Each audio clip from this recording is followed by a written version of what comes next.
স্বাগত সবাইকে। আজকের আলোচনার বিষয়বস্তু তল। এই তল আলোচনা করতে গেলে ছাত্রছাত্রীদের যে জায়গাটায় প্রথমেই যেটা অসুবিধা হয়, বাস্তব সেই মূর্ত এবং অমূর্ত ব্যাপারটা, এখানে দুটো বিষয়ের উল্লেখ অবশ্যই ছাত্রছাত্রীদের করতে হবে। সেটা হচ্ছে, একটা হচ্ছে স্পর্শ, আর একটা হচ্ছে চোখে দেখতে পাওয়া। স্পর্শ ব্যাপারটা কি? আমাদের পঞ্চ ইন্দ্রিয়ের মাধ্যমে আমরা ত্বক, যেটা হাতের সাহায্যে আমরা কোনো কিছুকে স্পর্শ করতে পারি। স্পর্শ করার মাধ্যমেই তলের একটা ধারণা তৈরি হবে। তলের ধারণা যখন স্পর্শের মাধ্যমে হবে, তখন কি হবে? কোনো একটা তলের উপরে যখন আমি স্পর্শ করব, পরিষ্কার এই বাংলায় বলতে হবে। আমাদের যে ভাষায় আমরা চর্চা করলে অঙ্ক জিনিসটাকে আয়ত্ত করতে হবে, সেই সহজ ভাষা দিয়ে তাদের শুরুটা করতে হবে, তারপরে ডেফিনেশনে নিশ্চয়ই যাওয়া হবে। চোখে দেখাটা কি? চোখে দেখাটা একই রকম। অ্যাসবেস্টস একরকম দেখছি, গলিয়ে তল হিসাবে বেলুন একরকম দেখছি, শঙ্কু বরের টোপর একরকম দেখছি, আবার বোর্ডের উপরের তলটাও একরকম অন্যভাবে দেখছি। তাহলে দুটো অনুভূতির সাহায্যে তল বিষয়টা কিন্তু বাচ্চাদের স্পষ্ট ধারণা হয়ে গেল।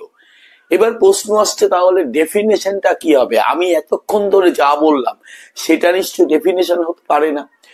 তার আগে একটা বলে দিই, কোনো বস্তু থেকেই তলকে আলাদা করা যায় না, এইটা আগে ভালো করে বুঝতে হবে। তার মানে তল দ্বারাই, সেটা একটি হতে পারে, একাধিক হতে পারে, তল দ্বারাই একটা বস্তু গঠিত হয়। চলো তাহলে তলের ডেফিনেশনটা একবার দেখে নিই। তল, প্রতিটি ঘনবস্তুর এক বা একাধিক উপরিপৃষ্ঠ আছে, এই উপরিভাগকেই তল বলে।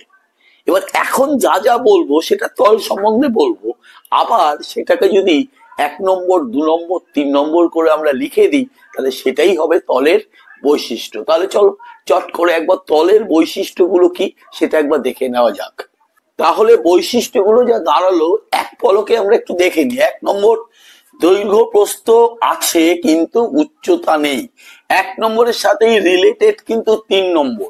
যেহেতু দৈর্ঘ্য আর প্রস্থ আছে, তাহলে দুটো মাত্রা আছে, তার মানে এক কথায় বলা হবে তল সবসময় দ্বিমাত্রিক।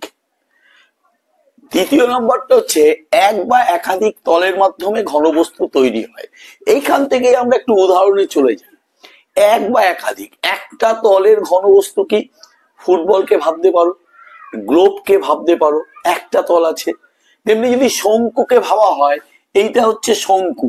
শঙ্কুকে ভাবা হলে, শঙ্কুর ক্ষেত্রে এটা একটা বক্রতল আর নিচের এইটা হচ্ছে সমতল, দুটো তল আছে। গোলকের ক্ষেত্রে বললাম একটা তল। তেমনি যদি তুমি ইট ভাবো, ইটের কটা সমতল আছে? 6টা সমতল আছে। 6টা তলের সাহায্যে একটা ইট তৈরি হয়। তাহলে একটা তলও হতে পারে, অনেকগুলো তলও হতে পারে। এক বা একাধিক তলের মাধ্যমে ঘনবস্তুর তৈরি হয়। ক্লিয়ার? এইবার এই তলকে আমরা কটা ভাগে ভাগ করতে পারি? দুটো ভাগে ভাগ করতে পারি। দুটো ভাগ কাকে বলে সেটা আলোচনা হবে। চলো পরপর তাহলে দেখে নেওয়া যাক। তল দু প্রকার, ফার্স্ট হচ্ছে সমতল, দ্বিতীয় হচ্ছে বক্রতল। বক্রতল কেন লিখিনি পরে বুঝিয়ে বলছি। সমতলে ঢোকার আগে একটা বিষয় আমরা আগে একটু দেখে নিই। স্কেলটাকে আমি যদি এইভাবে বোর্ডের উপর ধরি, আর এই দিক থেকে যদি আমি দেখি, একটু ফাঁকা জায়গা আমি দেখতে পারবো না, অর্থাৎ এই ধারটা বোর্ডের উপর সম্পূর্ণ মিশে গেছে। এই ধারটাকে যদি তুমি একটা সরল রেখা হিসাবে কল্পনা করো বা ভাবো, তাহলে এই সরল রেখাটা বোর্ডের যে তল, সেই তলের উপর সম্পূর্ণ মিশে গেছে। তাহলে এইরকম অবস্থাকেই বলা হবে সমতল। সেটাই ভাষার সাহায্যে এখানে লেখা আছে।